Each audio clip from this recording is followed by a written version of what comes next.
नमस्कार. मी डॉक्टर रमेश चौधरी. शिक्षण सकाळ या यूट्यूब चॅनलवर आपले हार्दिक स्वागत. आज मी एक महत्त्वपूर्ण विषयावर आपल्याशी संवाद साधणार आहे. सध्या CTETचे फॉर्म भरण्याची मुदत सुरू आहे. दिनांक 18 डिसेंबरपर्यंत आपण CTETचा फॉर्म भरू शकतात.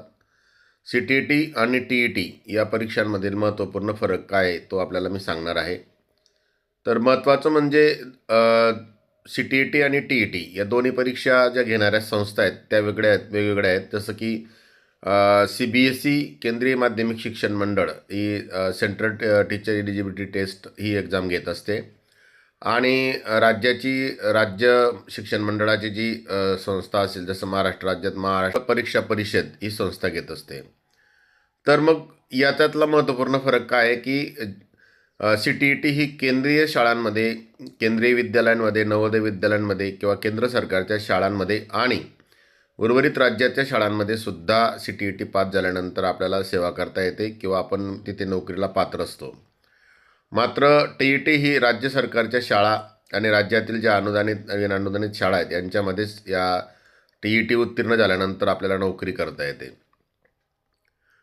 परीक्षेची जी वारंवारता आहे ती साधारणतः CTET ही वर्षातून 2दा नियमितपणे होत आहे. जसं की जुलै आणि डिसेंबर याच्यात होते. आता यावर्षी आपली CTET फेब्रुवारीमध्ये आहे. पण वर्षातून 2दा ही नियमित होण्याचा म्हणजे बऱ्याच वर्षापासून यांचा सुरू आहे. 2011 पासून CTET सुरू आहे. तर ह्या परीक्षा नियमित वर्षातून 2दा किमान होत असतात. TET मात्र राज्यनिहाय वेगवेगळं वेळापत्रक आहे. महाराष्ट्रात आता 2013 पासून तर 2025पर्यंत 8 वेळा TET झाली. म्हणजे TETचं निश्चित वेळापत्रक जरी नसलं तरी CTETचं वेळापत्रक मात्र निश्चित असतं आणि वर्षातून 2दा ते CTET परीक्षा घेत असतात. पात्रता, आता पात्रतेत काहीच फरक नाही आहे. जसं की DLED किंवा DED झालेले उमेदवार हे 1 ते 5च्या पेपरला पात्र असतात आणि BEd झालेले 6 ते 8ला. त्याचप्रकारे TETमध्ये सुद्धा आपण पात्रता सारखीच आहे. जशी इकडे CTETला आहे तशीच TETला आहे. म्हणून CTETचा फॉर्म BA DED किंवा BA BEd असला तरी 6वी ते 8वीला भरता येतो आणि HSC DLED किंवा BA DLED असेल तरीसुद्धा दोघं फॉर्मही भरता येतात. तर सांगायचं तात्पर्य असं की पात्रता दोघांना सारखी आहे. आता महत्त्वपूर्ण बदल आहे तो म्हणजे भाषा. CTETचा पेपर जो असतो याची प्रश्नपत्रिका ही हिंदी आणि इंग्रजी या 2 लँग्वेजमध्ये असते. कारण हे देश पातळीवर होणारी परीक्षा आहे, त्याच्यामुळे हिंदी आणि इंग्रजी या 2च भाषेतून प्रश्नपत्रिका येते. आणि TET मात्र राज्याच्या स्थानिक भाषेत, जसं महाराष्ट्रात मराठीतून असते किंवा उर्दू माध्यमासाठी उर्दूची पण असते, इंग्रजीवाल्यांसाठी इंग्रजीची असते, हिंदीवाल्यांसाठी हिंदीची असते. असं त्याच्यामुळे TETचं माध्यम हे त्या स्थानिक राज्याच्या मातृभाषा ज्या उमेदवाराची असेल त्यानुसार असते. तर CTETमध्ये मात्र हिंदी आणि इंग्रजी 2च ऑप्शन असतात. मात्र एक चांगली गोष्ट अशी आहे की CTET फॉर्म जरी आपण भरला आणि हिंदी इंग्रजीतून जरी पेपर असला तरीसुद्धा तिथे एक लँग्वेज म्हणून, भाषा म्हणून एक मराठी आपण चूज करू शकतो. मराठी हिंदी किंवा मराठी इंग्रजी असे 2 भाषा घेऊन आपण पेपर देऊ शकतो. फक्त परीक्षेचं माध्यम, उर्वरित सर्व प्रश्नपत्रिका ही मात्र हिंदी आणि इंग्रजीतून असते. हा एक महत्त्वपूर्ण फरक आपण समजून घ्या. प्रमाणपत्राची वैधता पूर्वी 7 वर्ष होती आणि आता ती आयुष्यभर आहे. लाईफ टाईम करण्यात आलेली आहे CTETची व्हॅलिडिटी. राज्यनिहाय साधारणपणे आयुष्यभराने ठराविक कालावधी, महाराष्ट्रासाठी सुद्धा तसंच होतं, परंतु आता महाराष्ट्राने सुद्धा लाईफ टाईम करून दिलेलं आहे. त्याच्यामुळे प्रमाणपत्र आपण एकदा TET किंवा CTET पास झालो तर आयुष्यभरासाठी कुठेही नोकरीसाठी पात्र असतो. करिअरच्या संधी म्हटल्या तर CTETमध्ये जास्त संधी आहेत की जसं की केंद्रीय विद्यालय आहेत, नवोदय विद्यालय आहेत, त्याच्यानंतर काही केंद्रशासित प्रदेशच्या शाळा आहेत आणि खाजगी शाळा आहेत. याच्यातसुद्धा CTETमध्ये संधी असते.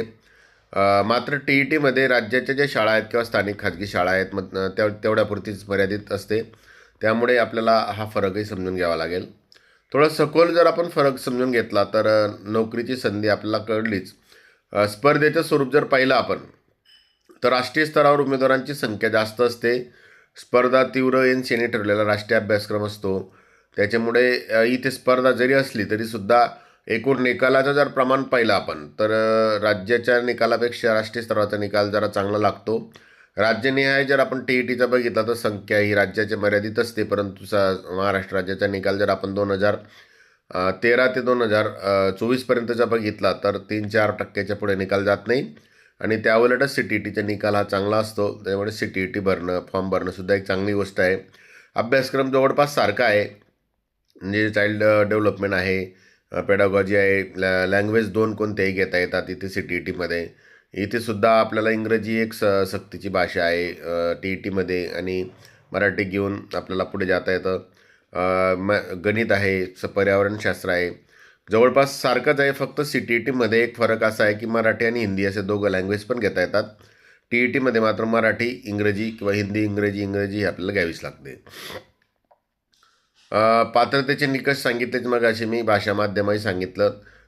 तर अशा प्रकारे आपण जर विचार केला तर CTET आणि TET या दोघांमध्ये काही विशेष जास्त फरक नाही आहे, परंतु बरेचसे उमेदवार परीक्षेचा फॉर्म भरण्यापासूनच विचार करतात. मला असं वाटतं की CTETचा फॉर्मसुद्धा आपण शिक्षक किंवा भावी शिक्षक म्हणून जर आपल्याला काम करायचं असेल तर निश्चित भरा. अतिशय चांगली परीक्षा आहे CTETसुद्धा. TET आपल्या महाराष्ट्राची ती चांगली आहेच, परंतु CTETसुद्धा चांगली, त्याची संधी पण आहेत. तर आपण निश्चित फॉर्म भरा. आपल्याला काही मार्गदर्शन लागत असेल तर माझ्या चॅनलवर कमेंट करा. आपल्या सर्वांना निश्चित मी मार्गदर्शन करणार आहे. 18 तारखेपर्यंत फॉर्म भरून टाका. निश्चित संधी येईल. परीक्षेचे सेंटर मात्र मर्यादित आहेत. सेंटर व्यवस्थित काळजीपूर्वक निवडा. महाराष्ट्रात जे मोठी शहरं आहेत जसे छत्रपती संभाजीनगर आहे, नागपूर आहे, पुणे आहे, मुंबई आहे, असे मोठे शहरांमध्येच परीक्षा सेंटर आहे. पण तरीसुद्धा एक हरकत नाही, आपण जर आपलं कोणी तिथे जाणं येणं शक्य असेल आपल्या शहरापासून तर निश्चित आपण फॉर्म भरा. आपल्या सर्वांना शुभेच्छा देतो आणि थांबतो. धन्यवाद.